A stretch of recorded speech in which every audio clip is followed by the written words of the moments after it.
नमस्कार, आप देख रहे हैं बहस का नंबर 1 शो ताल ठोक के और मैं हूं आपके साथ अनुराग मुस्कान। देखिए, बीजेपी को नया युवा और जमीन से जुड़ा अध्यक्ष मिलने जा रहा है। ऐसा अध्यक्ष जिसके बारे में कुछ ही दिन पहले तक किसी को भी कुछ पता नहीं था। और यही इस पूरे घटनाक्रम की सबसे खास बात है। नितिन नवीन बीजेपी के नए राष्ट्रीय अध्यक्ष होंगे। आज नवीन ने नामांकन दाखिल कर दिया, कल औपचारिक ऐलान। बीजेपी ने कई सीनियर लीडर्स के बीच नितिन नवीन को तरजीह दी है। ऐसे में बहस जरूरी है। क्यों? क्योंकि नितिन नवीन को बीजेपी अध्यक्ष बनाना एक अप्रत्याशित फैसला रहा। बीजेपी के इस मूव को पार्टी में जेनरेशनल शिफ्ट के तौर पर भी देखा जा रहा है। नवीन के सामने 3 ऐसे टफ राज्यों की चुनौतियां हैं जहां बीजेपी कभी सरकार नहीं बना पाई। ऐसे में सवाल है कि क्या देश में बीजेपी ही एकमात्र पार्टी है जिसमें पार्टी का लीडर कौन होगा ये तय नहीं दिखता है? क्या नितिन नवीन को अध्यक्ष की कुर्सी सौंपकर बीजेपी पीढ़ी के परिवर्तन की ओर बढ़ गई? कम अनुभवी नितिन नवीन बंगाल, तमिलनाडु और केरल के चुनावों को कैसे हैंडल करेंगे, ये बहुत बड़ा सवाल है। और भी कई सवाल हैं। ताल ठोक के आज अपने मेहमानों के बीच इन सवालों को उठाएंगे। मेहमान जुड़ चुके हैं, लेकिन उनका इंट्रोडक्शन करा के चर्चा शुरू करूं उससे पहले एक छोटी सी रिपोर्ट दिखाऊंगा।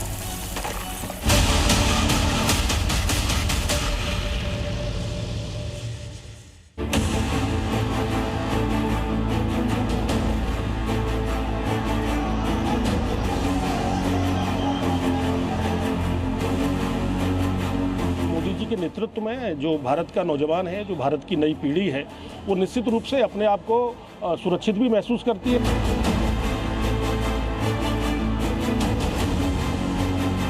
एक युवा को नियुक्त करने का हमारी पार्टी के नेतृत्व ने जो निर्णय किया है, उससे पूरे देश के जो करोड़ों कार्यकर्ता है वो बहुत खुश है। हमारा नया जैन जी है। एक नए जनरेशन को भारतीय जनता पार्टी ने बहुत बड़ा संदेश दिया है। युवा उत्साहित है, निश्चित तौर पर इसका संदेश दूरगामी होगा। उनके नेतृत्व में पूरा देश में संगठन, भारतीय जनता पार्टी का संगठन मजबूत होगा। ये भारतीय जनता पार्टी ही है, क्योंकि बूथ स्तर के भी हमारे जो कार्यकर्ता हैं उनको राज्य या राष्ट्र में सर्वोच्च पद मिलता है।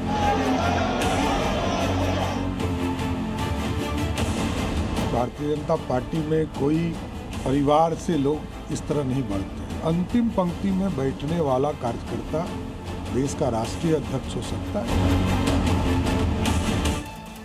डिबेट में आज कौन कौन मेरे साथ रहेंगे, अपने गणमान्य पैनलिस्ट का इंट्रोडक्शन करा के चर्चा शुरू करता हूं। के शर्मा भारतीय जनता पार्टी के प्रवक्ता आज की डिबेट में हमारे साथ रहेंगे। हमारे साथ समाजवादी पार्टी के प्रवक्ता फराज किदवई जुड़ चुके हैं। अखिलेश प्रताप सिंह कांग्रेस के प्रवक्ता हमारे साथ आज की डिबेट का हिस्सा होंगे, जुड़ चुके हैं। इसके अलावा आरएलएम के प्रवक्ता ए.के. वाजपेयी साहब हमारे साथ जुड़ चुके हैं। हमारे साथ वरिष्ठ पत्रकार अभिज्ञान प्रकाश भी इस डिबेट का हिस्सा होंगे। वो भी आपको एक विंडो में नजर आ रहे हैं, वो भी हमारे साथ जुड़ चुके हैं। और हमारे साथ आम आदमी पार्टी के प्रवक्ता अनिल झा आज की इस डिबेट में मौजूद रहेंगे। सबसे पहले अखिलेश प्रताप सिंह को डिबेट में लाता हूं। अखिलेश प्रताप सिंह जी, ये जो नितिन नवीन जी को अब अध्यक्ष बनाया जा रहा है, इस पर क्या टिप्पणी है आपकी? इसे आप संशय की नजर से देख रहे हैं, सकारात्मक दृष्टिकोण से देख रहे हैं? बीजेपी के भविष्य को लेकर, विपक्ष के भविष्य को लेकर, तारतम्य को लेकर, सामंजस्य को लेकर क्या सवाल हैं आपके मन में और क्या सवाल आप उठाना चाहते हैं? देखिए, जो सबके मन में सवाल है वो भी वही हमारे मन में भी है। बीजेपी में हम दो, हमारे दो के अलावा क्या है? सब तो डमी ही है। अब आप अपने किसी स्ट्रिंगर को सीईओ बना दीजिए तो वही हाल है। बीजेपी के लोगों से पूछ लीजिए अकेले में, बिना माइक रख करके, कैमरा हटा करके। वहाँ तो रबर स्टैंप चाहिए ना, यस मैन चाहिए। ठीक है, उनकी पार्टी है, जैसे बनावे। बनाने के, चुनाव करने के पहले ही डिक्लेयर हो जाता है। पर्ची आती है, चाहे राष्ट्रीय अध्यक्ष हो, चाहे प्रदेश अध्यक्ष हो, चाहे मुख्यमंत्री हो, किसी को पता है कुछ बीजेपी में। अटल जी के बाद की बीजेपी में चाहे अपने आप को कोई कितना हो बड़ा लीडर समझ ले, लेकिन उन दो हमारे जो नेता हैं बीजेपी में, उनके अलावा किसी को कोई जानकारी होती है क्या? कोई जानकारी नहीं होती है। उन्हीं की चुनौतियां हैं, उन्हीं के सारा श्रेय है, उन्हीं क्रेडिट। बाकी क्या, जो अभी थे वो भी क्या थे? तो ये सब चीज़ें, एक कोरम है करना है, एक पद है तो वो भर के देना है, लोकतंत्र की मजबूरी है, क्योंकि वो कार्रवाइयाँ करके चुनाव आयोग को देना पड़ता है कि आप लोकतांत्रिक दल हैं तो ये प्रक्रिया तो कम से कम पूरी करनी होती है। वो प्रक्रिया आप आरोप लगा रहे हैं, आप सवाल उठा रहे हैं, लेकिन अखिलेश प्रताप सिंह जी, आपकी पार्टी पर भी सालों साल तक ये सवाल रहा है। आप तो फिर भी इसे दो लोगों की पार्टी बता रहे हैं, आपकी पार्टी पर तो एक परिवार की पार्टी होने का आरोप लगता रहा है। देखिए, उस परिवार ने इस देश के लिए कुर्बानियां, शहादतें दी हैं। उस परिवार में लोग शहीद हुए हैं, जेल काटे हैं, और उस परिवार ने 3 बार सरकार बनी है उस परिवार के रहते, और उनकी बदौलत 2 बार सरकार केंद्र में बनी, लेकिन वो प्रधानमंत्री का पद नहीं लिया। यहाँ जिसके लिए कसमें खाई जाती थी वो आज कहाँ है आडवाणी जी, कि एक लक्ष्य उन्हीं को बनाना है प्रधानमंत्री। कहते थे कि बस एक एज लिमिट फिक्स की, उस एज लिमिट पे सारे लोगों की आते ही विदाई हो गई। जब अपनी बारी आई, भाई अखिलेश जी, आप तो कांग्रेस के प्रवक्ता हैं, आप लाल कृष्ण आडवाणी जी के प्रवक्ता तो हैं नहीं। लाल कृष्ण आडवाणी जी ने कभी ये सवाल उठाए नहीं सर, आप उठा रहे हैं, लेकिन उन्होंने कभी कोई आपत्ति दर्ज की नहीं। तो क्या कोई अगर आपत्ति दर्ज न करे तो वो बात क्या जो घटित हुई है या कही गई वो नहीं होती है क्या? किस तरह का तर्क दे रहे हैं आप? ये कहाँ का तर्क है भैया? हाँ, अगर जो राजनीति में, सार्वजनिक जीवन में यदि जो आपने कहा है, जो किया है, क्या उस पर आप चलेंगे नहीं तो आदमी सवाल नहीं उठाएगा क्या? हालांकि ये काम आप लोगों का बताइए, 2014 का इलेक्शन क्या आडवाणी जी के फेस पर हुआ था, ये बताइए। हम बात कर रहे हैं किसके फेस पे हुआ था, किसके नहीं फेस हुआ था। आडवाणी जी इज्जत के तो, सम्मान के तो पात्र हैं कि नहीं अपनी पार्टी के अंदर? 2 से कहां तक पहुंचाने वाला आडवाणी जी? नहीं, फिर मैं कहूंगा कांग्रेस में जितने सम्मान के पात्र थे, जिन्हें उनका ड्यू रिस्पेक्ट नहीं मिला, वो कांग्रेस छोड़ के चले गए। आडवाणी जी ने पार्टी नहीं छोड़ी है, आडवाणी जी ने पार्टी नहीं छोड़ी है, कई वरिष्ठ कांग्रेसी पार्टी छोड़ गए सर।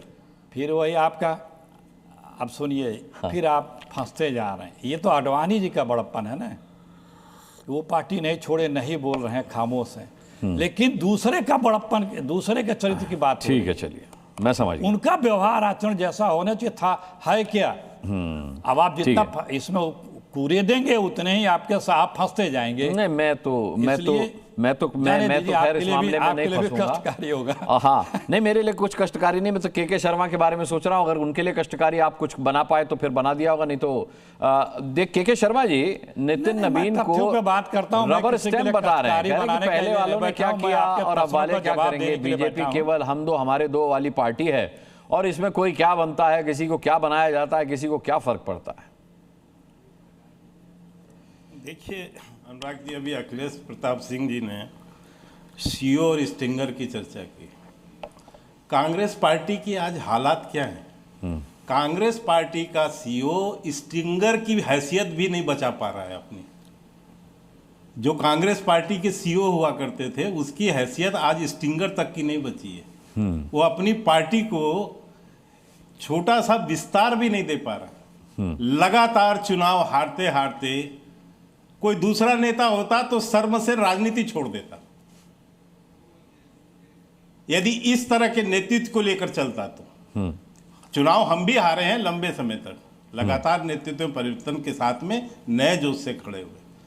लेकिन यहां आश्चर्य है कि ये गांधी खानदान के अलावा कुछ नहीं है।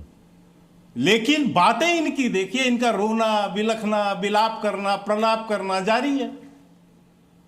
और ये कुछ नहीं जो कर पा रही है, वो दूसरे ऐसी पार्टी पर चर्चा कर रही है जो देश के आधे से अधिक राज्यों में जिसकी सत्ता है, जिसका विश्व का सबसे बड़ा संगठन है, और जिसने क्रांतिकारी जो है निर्णय लेने की जो पार्टी क्षमता रखती है। और ये जो निर्णय है, ये निर्णय से कांग्रेस पार्टी में एक बौखलाहट है, क्योंकि इनको जो है ये लगता है कि अब इस तरह के जो युवा नेतृत्व आ रहे हैं संगठन में, राजनीतिक संगठन कम से कम भाजपा में, उसका सामना कैसे करेंगे। मैं बहुत कुछ उसमें नहीं जानना चाहता। इन्होंने जो दुनिया भर का गांधी खानदान का गुणगान किया, क्योंकि ये कभी संगठन आधारित पार्टी तो रहे नहीं है, ये तो एक परिवार आधारित पार्टी है, इसलिए इनको संगठन का कोई गुण नहीं पता है। कि संगठन होता क्या चीज है, संगठन में कैसे लोग नेता बनते हैं, संगठन में कैसे जो है जमीन का नेता जो है एक ऊंचाई तक पहुंच जाता है, ये इनका अनुभव भी नहीं है। तो ये बेचारे बोलेंगे क्या, ये यही सब बातें करेंगे। ठीक है के जी, मैं लौटता हूं। ठीक है, इस बात से हर्ष पर है। एक मिनट, एक बात कह दूं, हम इस बात के लिए हर्षित हैं, हम इस बात के लिए प्रसन्न हैं, आज पूरे देश में भारतीय जनता पार्टी का कार्यकर्ता प्रसन्नचित्त है इस बात को लेकर कि एक सामान्य सा कार्यकर्ता भी भारतीय जनता पार्टी का राष्ट्रीय अध्यक्ष हो सकता है, वह नेतृत्व कर सकता है और नेतृत्व किया। नेतृत्व कर सकता है, ये तो भविष्य के गर्भ में है ना के शर्मा जी। नेतृत्व कर सकता है, अभी नेतृत्व सौंपा गया है, कर सकता है या नहीं काबिलियत तो तब साबित होगी जब 6 महीने 1 साल बीत जाएंगे, जब आप कई राज्यों के विधानसभा चुनाव के नतीजों को देखेंगे। मैं एक बात कह देता हूं, पूरी हो जाएगी जी। मैं बिल्कुल एक बात कह देता हूं, पूरी हो जाएगी।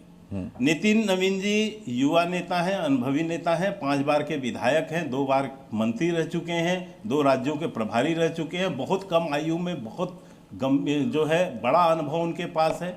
और मैं ये समझता हूं कि चुनौतियां जो होती हैं वो अवसर में बदलने के लिए होती हैं, और भारतीय जनता पार्टी की यही कला है कि जब जब चुनौती आई है भारतीय जनता पार्टी ने उसे अवसर में बदला है, और इसीलिए आज जो है विपक्ष के दांत खट्टे हो रहे, क्योंकि वो जो भी चुनौतियां सामने रही, चाहे वो माननीय नरेंद्र मोदी जी हो, उन्होंने तीसरी बार सरकार बना के चुनौती को अवसर में बदला और कांग्रेस के सामने एक नया प्रश्न खड़ा कर दिया है। ठीक है, अनुभव की बात के शर्मा जी ने की है। फराज किदवई साहब, अनुभव को लेकर के बड़े सवाल उठ रहे हैं कि नितिन नवीन का अनुभव उतना नहीं है। मुझे याद है कि जब अखिलेश यादव उत्तर प्रदेश के सीएम बने थे तब उनके अनुभव को लेकर के भी इसी तरह के सवाल उठे थे, लेकिन बहुत शानदार 5 वर्ष उन्होंने अपने शासन में प्रदेश को दिए थे। ऐसा आपका भी दावा है और ऐसा के प्रदेश के लोग भी मानते हैं। तो नितिन नवीन के कम एक्सपीरियंस पर सवाल उठाना क्या ठीक है विपक्ष का? देखिए अनुराग जी, सबसे पहले तो मैं बहुत बहुत शुभकामनाएं दूंगा नितिन नवीन जी को कि उनको जो ये इतनी बड़ी जिम्मेदारी मिली है उसको बहुत अच्छे से उसका निर्वहन करें, और हमारी पार्टी की उनको बहुत बहुत शुभकामनाएं। अभी हमारे भाई कांग्रेस के प्रवक्ता ने एक बहुत अच्छी बात कही, अखिलेश जी ने लोकतंत्र की उन्होंने बात की, लेकिन भारतीय जनता पार्टी का मैं आपको बताऊं अनुराग जी कि शुरू से इतिहास रहा है कि लोकतंत्र जो है वो हमेशा मिसिंग रहा है। अभी अगर आप नितिन जी की बात करिए, अच्छे व्यक्ति होंगे, इसमें कोई दो राय नहीं है। मैं बहुत ज्यादा इनके बारे में नहीं जानता हूं, बस इतना जानता हूं कि परिवारवाद से ये आए हैं, और ये भी जानता हूं कि लोकतंत्र नहीं, ये पर्ची तंत्र से इनका सिलेक्शन हुआ है। लेकिन भारतीय जनता पार्टी का ये अंदरूनी मामला है, वो पर्ची तंत्र से आए या परिवारवाद से आए, हम फिर भी उनको शुभकामनाएं देते हैं। देखिए, भारतीय जनता पार्टी का एक बहुत इनकी जिसको अंग्रेजी में बोलते हैं ना मोडस ऑपरेंडी है कि इनको अध्यक्ष नहीं चाहिए होता है, इनको यस मैन चाहिए होता है। और ये किस लिए चाहिए होता है कि देखिए भारतीय जनता पार्टी, इसमें कोई दो राय नहीं है कि बहुत बड़ी पार्टी है, और इनका जो राष्ट्रीय अध्यक्ष है वो सबसे बड़ा चैलेंजर होता है प्रधानमंत्री जी के पद के लिए। तो जो अमित शाह जी हैं उन्होंने सोचा होगा कि भाई उत्तर प्रदेश का मुख्यमंत्री आदरणीय योगी आदित्यनाथ जी को इन्होंने बनाया तो वो सबसे बड़े चैलेंजर बनकर के निकले, तो दूसरी गलती नहीं करना चाहते थे अनुराग जी, अमित शाह जी, कि जब प्रधानमंत्री जी को मार्गदर्शक मंडल में जब भी भेजा जाएगा तो अमित शाह जी भारतीय जनता पार्टी के एक स्वाभाविक चॉइस होंगे। ये मेरा अपना पर्सनल आकलन है, मेरा मानना है। तो अमित शाह जी को भी एक यस मैन चाहिए था, तो वो उन्होंने ला करके नितिन नवीन जी को यहां पर रख दिया है ताकि कोई बहुत बड़ा चैलेंजर जो है वो ना हो। दूसरी बात ये देखिए कि नितिन नवीन जी जिस समाज से आते हैं, अगर आप नंबर की बात करिएगा तो वो नंबर बहुत ज्यादा नहीं है और कोई बहुत बड़ा पॉलिटिकल क्लाउड भी नहीं है। तो बिल्कुल रास्ता साफ कि अगर किसी ऐसे व्यक्ति को जिसका जनाधार होता, अगर वो जिस समुदाय से आता है उसका नंबर ज्यादा होता, तो सबसे ज्यादा थ्रेट होता कि प्रधानमंत्री जी के बाद कौन, तो वो अमित शाह जी को एक तरह से वॉकओवर देने की कोशिश है, क्योंकि आदरणीय मुख्यमंत्री जी कमाल है भाई, कमाल है। आपके आकलन में मुझे लगा था कि ये जो आप बातें बता रहे हैं कि भाई जनाधार कम है या उनका कोई बहुत ज्यादा करिश्माई व्यक्तित्व नहीं है, तो ऐसे जमीन से जुड़े कार्यकर्ता को अगर राष्ट्रीय अध्यक्ष बनाया जाता है तो ये तो बड़ी हिम्मत की बात है, ये तो प्रशंसा योग्य कदम है। आप इसकी आलोचना कर रहे हैं। ये फराज किदवई साहब 5 बार के विधायक हैं, ये मोहल्ले का चुनाव नहीं जीते होंगे।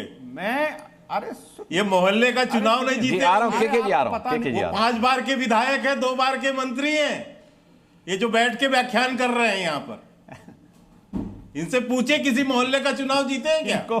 इनको अरे आप हमारे बारे में पता कर लेंगे, उसके बाद में ये सब बातें नहीं करेंगे। खैर छोड़िए। तो मैं ये कह रहा हूं कि ये एक क्लियरली बिल्कुल यस मैन की तरह, जैसे क्या होता है ना कि इनके यहां लोकतंत्र नहीं पर्ची तंत्र हावी है। आपको याद होगा कि जब मध्य प्रदेश में इनके यहां इलेक्शन हुआ था तो किसी को नहीं पता था कि मोहन यादव जी मुख्यमंत्री बनेंगे। एक पर्ची आती है और लोकतंत्र को रिप्लेस करके पर्ची तंत्र आता है और मोहन यादव जी मुख्यमंत्री बन जाते हैं। यही इनका देखिए छत्तीसगढ़ में हुआ और बाकी जहां जहां भी होता है वो आदरणीय प्रधानमंत्री जी के यहां से। अरे भाई पर्ची का फैसला सर्व स्वीकार्य तो होता है, पर्ची वाला फैसला सर्व स्वीकार्य तो होता है। पार्टी छोड़कर तो नहीं जाता कोई दूसरी पार्टी में नाराज होकर। एक इंपॉर्टेंट बात कहने जा रहा हूं, मैं ये जानना चाहता हूं जो लोकतंत्र की दुहाई देती है भारतीय जनता पार्टी बात बात में, क्या नितिन नबीन जी के आगे भी कोई चुनाव लड़ रहा है? क्या 2 लोग कोई हैं? अगर हैं तो मुझको बता दीजिएगा, मेरी नॉलेज में नहीं है। के शर्मा से पूछ लेता हूं। ठीक है, के शर्मा। तो ये पर्ची तंत्र का ये सीधा साधा एक वो तरीका है जिसको भारतीय जनता पार्टी अपनाती है। के शर्मा जी। मैं अनुराग जी, मैं केवल इतना कहना चाहता हूं कि यहाँ 2-3 प्रवक्ता बैठे हैं जो कि संगठन शास्त्र के संदर्भ में शायद इनको कोई जानकारी नहीं, क्योंकि संगठन ये चलाते ही नहीं है। ये तो विरासत की पार्टी है, ये तो परिवारवादी यानी वंशवादी पार्टी है। इसलिए इनसे संगठन की समझ की मैं अपेक्षा भी नहीं करता। यदि इनको संगठन की जानकारी होती तो इन्हें 3 शब्द का ज्ञान जरूर होता। एक है संवाद, एक है समन्वय और एक है सामूहिकता का निर्णय। और जो संगठन आधारित पार्टी होती है, जो केडर बेस्ड पार्टी होती है, उसमें ये तीनों तत्व उपलब्ध होते हैं। वहां संवाद भी होता है, समन्वय भी होता है और सामूहिकता के निर्णय भी होते हैं। और सामूहिकता से लिए गए निर्णय को सर्वमान्य किया जाता है। इसीलिए हमारे यहाँ चुनाव की प्रक्रिया में एक सामूहिकता से निर्णय लेना, समन्वय से निर्णय लेना, इसकी प्राथमिकता रही है। और इसी प्राथमिकता के आधार पर अध्यक्ष का चुनाव है। लेकिन मुझे आश्चर्य है, क्योंकि अखिलेश यादव की पहचान क्या है? मुलायम सिंह यादव के बेटे, मुलायम सिंह यादव राष्ट्रीय अध्यक्ष, उन्हीं के बेटे जो हैं अखिलेश यादव, वो राष्ट्रीय अध्यक्ष, सोनिया गांधी राष्ट्रीय अध्यक्ष, उन्हीं के बेटे जो है राहुल गांधी राष्ट्रीय अध्यक्ष। यही प्रक्रिया के लोग हैं। मैं कहा कि ये विरासत पुत्र हैं, ये विरासत की राजनीति है। ठीक है। इसको माननीय प्रधानमंत्री जी ने पारिवारिक राजनीति और वंशवादी राजनीति के संदर्भ में सदन के अंदर में विस्तार से कहा था और बताया था कि डॉक्टर का बेटा डॉक्टर बने, आपत्ति नहीं है। वो बन सकता है, इंजीनियर का बेटा भी इंजीनियर बन सकता है, किसी विधायक का बेटा विधायक बन सकता है। और मैं इतना आपको केवल बताना चाहता हूं अखिलेश जी कि उनकी तुलना करना कम से कम कीजिए, जो बैठकर ये कहते हैं कि हाई कमांड डिसीजन करेगा। खड़गे साहब के बयान सुनते रहिए। हो गया भाई कि खड़गे जो है हाई कमांड निर्णय करेगी। खड़गे साहब नाम के अध्यक्ष हैं, काम के अध्यक्ष क्यों व्यथित हो रहे हैं? तो मैं इतना ही आपसे कहना चाहता हूं कि संगठन को समझिए, इसीलिए आप लोगों के पास ये आदरणीय खत्म हो गए। सुनिए, ये आदरणीय मोदी जी की तारीफ करते हैं। मोदी जी की बातें 2-4 बातें बता दीजिए जो उन्होंने कहा उस पर अडिग रहे हों। कोई भी 75 साल के क्राइटेरिया तो उन्होंने लागू किया था ना, और उसी क्राइटेरिया में 2 से दर्जन से ज्यादा बीजेपी के वरिष्ठ नेता राजनीति से बाहर हुए। 2 दर्जन ज्यादा मंत्री और कैबिनेट मंत्रियों को हटाया गया 75 साल आने पे। गवर्नर तमाम जगहों से हटा दिया गया। ये सब बातें छोड़ दीजिए, करनी कथनी सब जुमलेबाजी को आप लोग यथार्थ समझते हैं, दे जानता है। और देखिए अनुराग जी, संगठन का ये सिखा रहे हैं। संगठन जो बनता है, हर कोई अपेक्षा करता है कि अगर राष्ट्रीय अध्यक्ष बन रहा है तो वो व्यक्ति मिनिमम किसी प्रदेश का अध्यक्ष या राष्ट्रीय स्तर पे महासचिव सचिव का कार्य किया हो, जिसको प्रदेश के संगठन के लोगों से उसका रफ्ता बना रहा हो अतीत में, उसमें से किसी एक को बनाया जाता है। अगर संगठन से बनाने की बात आप कहें, वो फिर होता है कि हाँ जेन्युइन चॉइस संगठन के आदमी को, डिजर्विंग आदमी को बनाया गया है।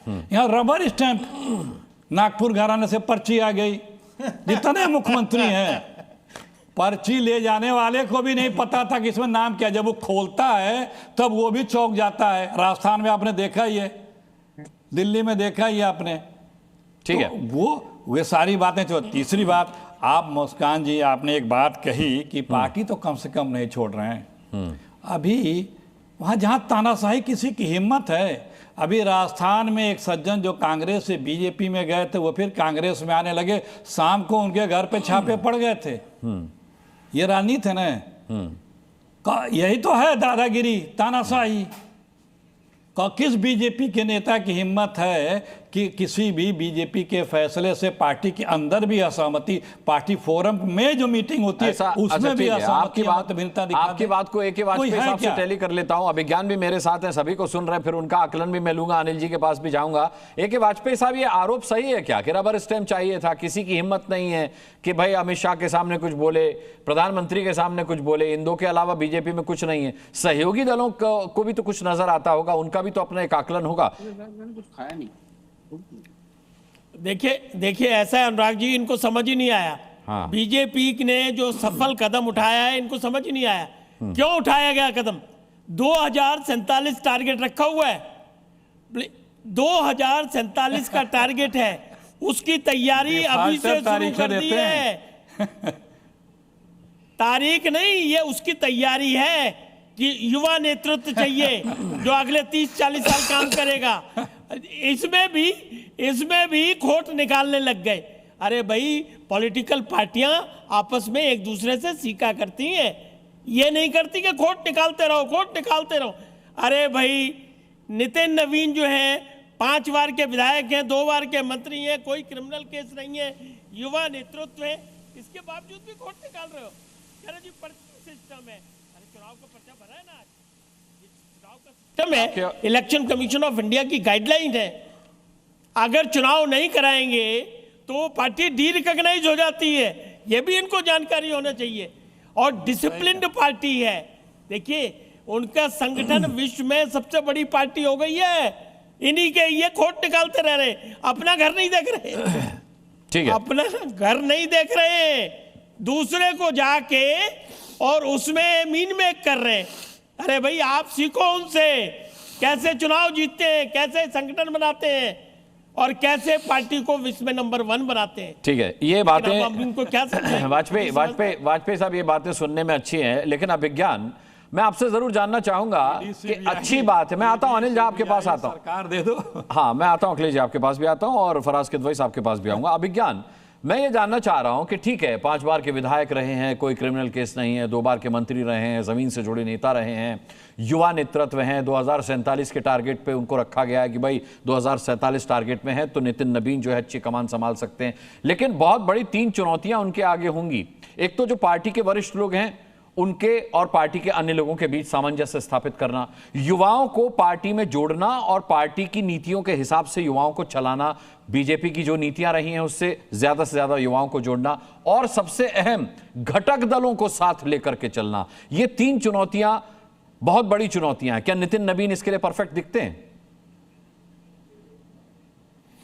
नहीं, बात आपने बिल्कुल सही कही। देखिए, हर पार्टी, सारे पार्टी के प्रवक्ता यहां पर बैठे हुए हैं, हर पार्टी मेरे हिसाब से और बड़े तजुर्बे से बता दूं, अपने हिसाब से, अपनी सहूलियत से अपने निर्णय लेती है। तो किसी को कोई हक नहीं है ये बताने का कि फलाना क्यों बन गए, फलाना क्यों बन गए। अभी सभी पार्टियों के इतिहास में मैं जाना लगूं तो सबकी पार्टियों की पोल ये खुल जाएगी कि वो कैसे अपने डिसीजन अपने हिसाब से लेती है। जहां तक बीजेपी का सवाल है, उसने भी अपना डिसीजन अपने हिसाब से लिया है। आपने ये 3 पॉइंट वैलिड रखे हैं, क्योंकि नितिन नवीन को अगर ये जिम्मेदारी दी गई है तो ये सोच समझकर जिम्मेदारी दी गई है कि उनके सामने ये चैलेंजेस रहेंगे और उनको परिवर्तन तो लाना है, लेकिन साथ में वो ऐसा परिवर्तन लाने की स्थिति में नहीं होंगे जहां पर कि वो कोई बिल्कुल ही नई टीम खड़ी कर दे और सब पुराने वालों को भूल जाए।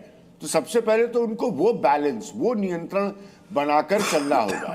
दूसरा, हाँ ये सच है कि आप युवा नेतृत्व लाते हैं तो एक मैसेज देने की कोशिश करते हैं कि हम युवाओं को अपनी तरफ खींच रहे हैं, युवा हमारी तरफ आए, लेकिन वो आपके मैसेज को एक्सेप्ट करे, आपके मैसेज को समझे, आपके मैसेज के हिसाब से आपके सामने आए, ये समय ही साबित कर पाएगा। नितिन नवीन के केस में बीजेपी ने उनको ये जिम्मेदारी दी है। तीसरा, मैं बहुत क्लियरली आपको बता दूं, क्योंकि इस पार्टी को इतने सालों से और इसके ऑर्गेनाइजेशन को मैं देख रहा हूं, तो एक बात सही है कि जो के शर्मा साहब कह रहे थे, इनसे मैं इत्तेफाक रखता हूं कि संगठन की अपनी एक स्वरूप और जिम्मेदारियां हमेशा से रही है बीजेपी की। मैं आपको ऐसे ऐसे ऐतिहासिक उदाहरण दे सकता हूं बीजेपी में परिवर्तन के, जो किसी ने सोचे नहीं होंगे और वो सामने आए। मिसाल के तौर पर 2017 का उत्तर प्रदेश का चुनाव, किसने सुना था नाम योगी आदित्यनाथ का? मोदी के नाम पर वोट पड़ा और आज योगी आदित्यनाथ का जिक्र होता है कि क्या वो सबसे बड़े नेताओं में से निकलेंगे बीजेपी के। तो ये परिवर्तन होते रहे, बीजेपी का ये तरीका रहा है इस तरह के परिवर्तनों को करने का। तो मैं खाली नितिन नवीन को यस मैन के तौर पे नहीं देखूंगा, ये मेरा अपना आकलन है जी। पूरी आजादी, ये लोग इससे ना इत्तेफाक रखे, लेकिन मैं सिर्फ उनको यस मैन के तौर पर नहीं देखूंगा, क्योंकि संगठन की जो भी व्यक्ति वहां पर होता है, संगठन के स्वरूप और स्ट्रक्चर की बीजेपी में बहुत अलग तरह की जिम्मेदारियां होती है। साथ में उसको संघ से कोऑर्डिनेट करना पड़ता है, जो असली ताकत पीछे से आती है बीजेपी को चलाने के लिए। तो इसलिए इतना खाली इतना सा नहीं है कि वो बस कहीं से इंस्ट्रक्शन लेंगे और उसको फॉलो करते रहेंगे। नहीं, उनको भी जो चैलेंजेस आपने बताए हैं अनुराग, वो खुद टैकल करने पड़ेंगे और फेस करने पड़ेंगे। ठीक है, मैं लौटूंगा अभी ज्ञान आपके पास। अनिल झा हमारे साथ हैं आम आदमी पार्टी से। अभी के शर्मा कह रहे थे कि जितनी भी पार्टी के प्रवक्ता बैठे हैं वो संगठन तंत्र को नहीं जानते, वो संगठन तंत्र से नहीं आए, परिवार तंत्र से आए हैं। मुझे लगता है कि आम आदमी पार्टी के प्रवक्ता अनिल झा, आप एक ऐसी पार्टी से हैं जो कम से कम अभी तक परिवार तंत्र की स्टंप से बचा हुआ है। आप क्या कहना चाहेंगे नितिन नवीन के सिलेक्शन पर? उनको बीजेपी का नया अध्यक्ष देखने के बाद आपको कितनी संभावनाएं और कितनी सकारात्मकता और कितनी नकारात्मकताएं नजर आती हैं? मैंने अभी भारतीय जनता पार्टी के प्रवक्ता श्री के शर्मा जी को सुना। उन्होंने संगठन, संवाद और संवाद के बाद जो सामूहिकता के बाद जो निर्णय होता है उसके ऊपर चर्चा होती है और चर्चा के बाद फिर एक नया फैसला होता है। बहुत अच्छी बात है, सुनने में अच्छा लगता है। निसंदेह भारतीय जनता पार्टी आज इतनी बड़ी पार्टी बनी है तो इसके पीछे इनके पुराने नेताओं का कोई ना कोई कार्यक्रम रहा है, उनके प्रवास रहे हैं। क्योंकि मैं ये बात इसलिए कह रहा हूं कि मैं खुद द्वितीय वर्ष शिक्षित हूं और मैं विद्यार्थी परिषद का प्रांतीय मंत्री रहा हूं, लेकिन इसी निरंकुश व्यवस्था के कारण से मुझे भाजपा छोड़नी पड़ी और मुझे केजरीवाल जी की पार्टी में आना पड़ा। अच्छा, अब आप मुझे बताइए, भारतीय राजनीति में कभी कभी सीताराम केसरी होना भी बड़ा लाभदायक होता है और भारत के तीसरे सीताराम केसरी नितिन नवीन साबित होंगे, क्योंकि नितिन नवीन जी जिस क्षेत्र से चुनाव लड़ते हैं, अगर वहां से श्रीलंका के अट्टा पट्टू को भी लाके खड़ा कर दोगे, 10 चुनाव लड़ाओगे तो वो 10 चुनाव जीत जाएगा। वो सीट ही ऐसी बनी हुई है जैसे केजरीवाल साहब की लहर में आम आदमी पार्टी से जो भी खड़ा हुआ वो जीत गया, वैसे ही ना। सुनिए, मैं तो ये अभी बीजेपी की लहर थी तब भी जीता हूं, मैं तो नहीं जीता, लहर में बीजेपी के खिलाफ जीता हूं। रही बात संगठन चुनाव की, तो के शर्मा जी मुझे अच्छी तरह जानते हैं। 9 चुनाव तो मैंने भी जीत लिए दिल्ली में, 5 छात्र संघ के, 4 बार विधानसभा और 1 कॉर्पोरेशन, मैंने भी 9-10 चुनाव लड़े हैं। लेकिन नितिन नवीन की जगह अगर देश में, कल्पना कीजिए, हाइपोथेटिकल क्वेश्चन है, नितिन गडकरी अगर राष्ट्रीय अध्यक्ष होते भाजपा के, तब क्या होता? यह कार्यक्रम संवाद की बात कर रहे हैं, तो मुझे बताइए, जब उनको कार्यकारिणी अध्यक्ष बनाया गया तो किस पार्लियामेंट्री बोर्ड में चर्चा हुई थी? कहां पर राष्ट्रीय परिषद पर चर्चा हुई थी? कहां राष्ट्रीय कार्यकारिणी में इस पर चर्चा हुई थी? किन लोगों ने नितिन नवीन को पहले कार्यकारिणी का अध्यक्ष बनाया? और जब कार्यकारिणी का अध्यक्ष बना दिया, किसी माइकल लाल में हिम्मत है नितिन गडकरी के आगे नितिन नवीन के आगे फॉर्म भर देगा चुनाव लड़ने का? है देश में किसी के पास हिम्मत? सबसे बड़ी स्थिति यह है, जो किदवई साहब या अन्य प्रवक्ता जो बात कह रहे हैं कि संघ के साथ समन्वय होगा, मैं आपको दावे के साथ, पुख्ता के साथ कह सकता हूं, इस पर संघ की भी कोई राय नहीं ली गई कि नितिन नवीन को कार्यकारी अध्यक्ष क्यों बना दिया गया। मैं आपको ये दावे के साथ कहता हूं, अगर संघ की राय ली जाती तो नितिन गडकरी, वसुंधरा राजे शिवराज सिंह चौहान, आपका जो बाबूलाल मरांडी, जिन लोगों के कारण से पार्टी खड़ी हुई, आप उनको दरकिनार धकिया इसलिए रहे हैं कि वो आपके कंट्रोल में नहीं आ सकते। भाई मुझे तो गर्व है, मेरे को अगर पूछेंगे आम आदमी पार्टी में, वहां हमारी आम आदमी पार्टी एक करिश्माई व्यक्तित्व के व्यक्ति के पास चलती है। मैं बेशक से यहां पर आ गया हूं क्योंकि मैंने एबीवीपी में बहुत साल काम किया है। ये के शर्मा जी अच्छी तरह बैठे हुए जानते हैं। मैं संघ का द्वितीय वर्ष शिक्षित कार्यकर्ता हूं, ये भी अच्छी तरह जानते हैं। लेकिन बस फर्क यह है कि पहले काली टोपी पहनता था, अब मैं सफेद टोपी पहनता हूं। इसलिए क्योंकि यहां पर इंटरनल लोकतंत्र समाप्त हो गया है। यहां पर तीसरे सीताराम केस साबित हो रहे हैं ये नितिन नवीन, इसलिए साबित होंगे कि राजनीति में कभी कभी कुछ ना करना भी बहुत बड़ा फायदा देता है। कुछ नहीं कर सकते। के शर्मा, सबसे बड़ा आरोप है कि पार्टी के कई वरिष्ठों को दरकिनार करके नितिन नवीन को चुना गया। और अभी एक नया आरोप जो अनिल झा लगा रहे हैं कि भाई इसमें संघ की भी राय शामिल नहीं है, ऐसा उनका दावा है। बिल्कुल गारंटी से शामिल नहीं है, क्योंकि जो इनके वरिष्ठ, ठीक है, जवाब ले लेता हूँ। जवाब संघ के लोगों से जुड़ाव है। मैंने खुद जो है दत्ताजी हॉस्पिटल के साथ दिल्ली विश्वविद्यालय में काम किया है। मैं समझ गया। राष्ट्रीय महासचिव थे, दिल्ली प्रांत का मंत्री था। अब जवाब ले लेते हैं। मैं अच्छी तरह जानता हूँ जी। हाँ, अब जवाब ले लेते हैं। अनुराग जी, अनिल जी मेरे मित्र हैं और अनिल जी से मैं अच्छी तरह से परिचित हूँ। उन्होंने खुद ही कहा कि मेरी टोपी बदल गई, तो टोपी बदल गई तो विचार भी बदल गए, इनके विचारधारा भी बदल गई। लेकिन संस्कार वही है। वो जिस भाजपा में नहीं संघ के विचार अब क्या करेंगे? उन्होंने तो जब विचारधारा बदल के पार्टी बदल ली तो उनसे आप क्या बात करेंगे? लेकिन मैं इतना कह सकता हूं कि यदि वो भाजपा को समझते हैं, जो कि जानते हैं, लेकिन मजबूरी अभी विपक्ष में बोलना है, तो इस तरह की बातें करेंगे। लेकिन जब राष्ट्रीय कार्यकारी अध्यक्ष बनाया जाता है तो उसके पहले चर्चा होती है, ऐसे कोई नाम नहीं दे देता। ये इनको भी पता है। मैं पार्लियामेंट्री बोर्ड की चर्चा हुई है, आप राष्ट्रीय कार्यकारिणी में चर्चा हुई, बिल्कुल राष्ट्रीय परिषद में चर्चा हुई सर। क्या एक आपकी टोली और टीम है उस पर चर्चा हुई? अच्छा, आप सुन लीजिए। शांति रखिए ना।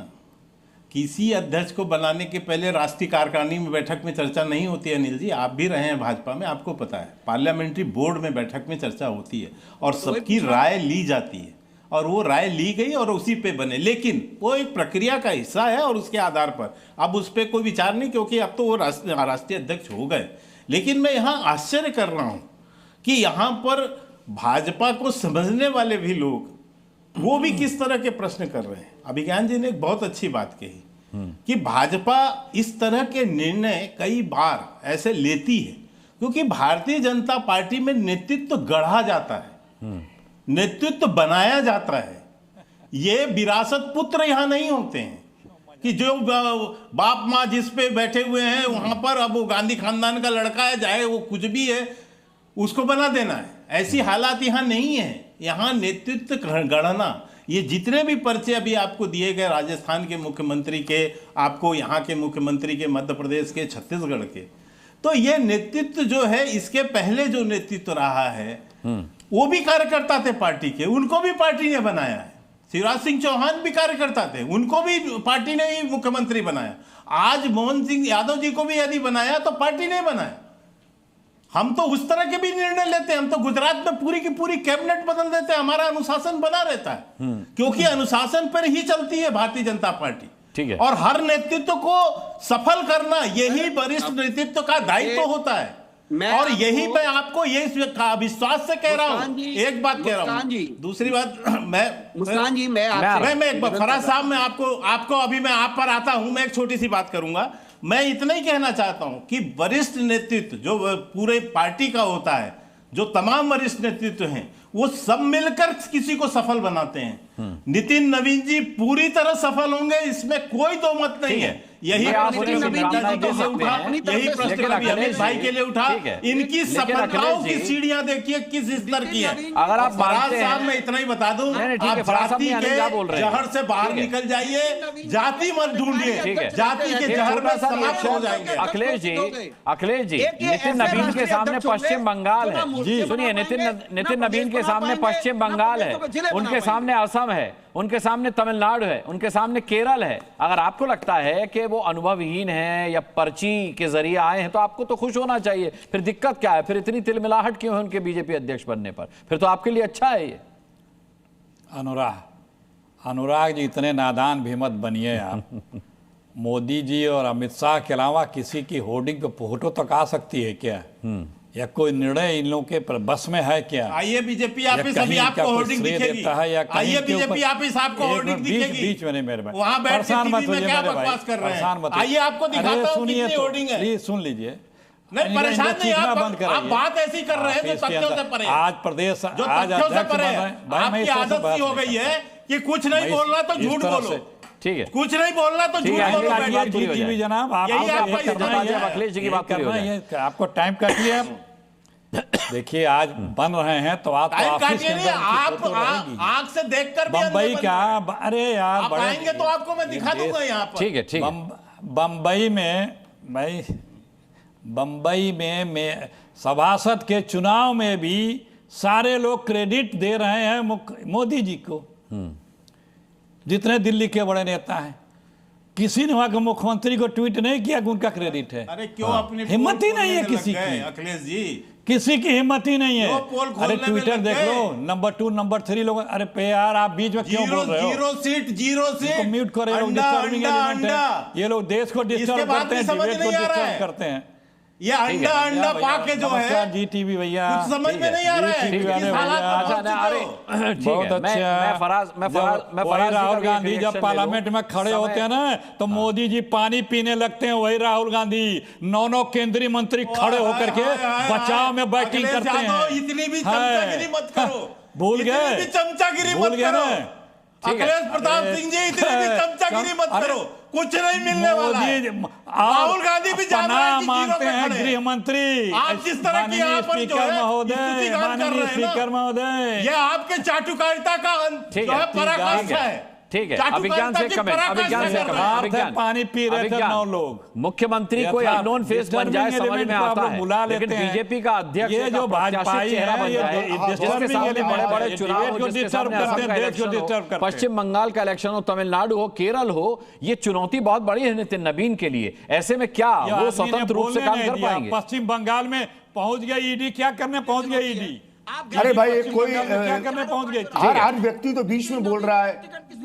ये डिस्टर्ब। अनिल जी रुक जाए, समय कम है मेरे पास। हाँ मैं आपको कह रहा हूँ, आप तो कह रहे हो बड़े राज्यों में चुनौती है नितिन जी के लिए। ठीक है, अभिज्ञान अच्छे व्यक्ति हैं, ठीक है, लेकिन अच्छा व्यक्ति ये नहीं है कि अरे मैंने अभिज्ञान जी से सवाल पूछा था। अपना सवाल प्लीज रिपीट। अभिज्ञान बहुत बड़ी चुनौती है नितिन नवीन के सामने। ऐसे में जिस तरीके से उनके रबर स्टैंप होने की बात कही जा रही है, क्या यह मुमकिन है कि उनको स्वतंत्र रूप से फैसले लेने का अधिकार ना हो, जबकि इतने बड़े बड़े पश्चिम बंगाल, असम, तमिलनाडु, केरल के चुनाव सामने हो? हाँ सर, ये बहुत सही सवाल है अनुराग, और इसका सीधा जवाब ये है कि उनको फैसले लेने देना पड़ेगा। अगर आपने अध्यक्ष बनाया है तो फैसले लेना देना पड़ेगा, नहीं तो आप लेने के देने पड़ जाएंगे, क्योंकि बीजेपी एक संगठन के स्ट्रक्चर से ऑपरेट करती है, जैसा कि मैंने आपको बताया, और सभी पार्टियां करती हैं, उनका सबका अपना स्ट्रक्चर अलग है। लेकिन मेरा सिर्फ ये पॉइंट है इस पर कहना, क्योंकि आप जो चुनौती की बात कर रहे हैं वो बिल्कुल सही है। कोई कम नहीं होगी चुनौती नितिन नवीन जी के लिए, और उस चुनौती को उनको एक्सेप्ट करना पड़ेगा। भले ही उनको अपनी टॉप लीडरशिप से गाइडेंस मिले, बाकी लोग उनको यस मैन कहें, वो सब अलग बात है, लेकिन it will not take away from the responsibility he has at his doorstep. उससे उसका कोई फर्क नहीं पड़ेगा। यस मैन बन करके वो एक सफल अध्यक्ष बन पाए, ये मुमकिन नहीं है, साबित करनी क्योंकि पड़ेगी। संघ को साथ में लेकर चलना है, पार्टी के वरिष्ठ नेताओं को साथ लेकर चलना है, युवाओं को साथ लेकर के चलना है, इसके अलावा घटक दलों को साथ लेकर चलना है। सामने इतने बड़े बड़े विधानसभा चुनाव हैं, उनमें परफॉर्म करना है, तो नितिन नवीन के लिए चुनौती बड़ी है। और जाहिर सी बात है कि उनको अपने कुछ फैसले अपने विवेक के आधार पर लेने होंगे, और इन चुनावों के नतीजे और पार्टी का संगठनात्मक बदलाव जो होगा वो ये बताएगा कि नितिन नवीन कितने स्वतंत्र रूप से कार्य करने दिए जा रहे हैं एक अध्यक्ष के तौर पर। बहुत बहुत धन्यवाद करना चाहेंगे हम आज के सभी पैनलिस्ट का आज की डिबेट में शामिल होने के लिए। आप दर्शकों का भी ताल ठोक के देखने के लिए बहुत बहुत धन्यवाद। कल शाम 5 बजे फिर एक मुद्दे के साथ ठोकेंगे ताल, पूछेंगे सवाल। तब तक के लिए अपना बहुत बहुत ख्याल रखिएगा। मुझे भी के लिए इजाजत दीजिए।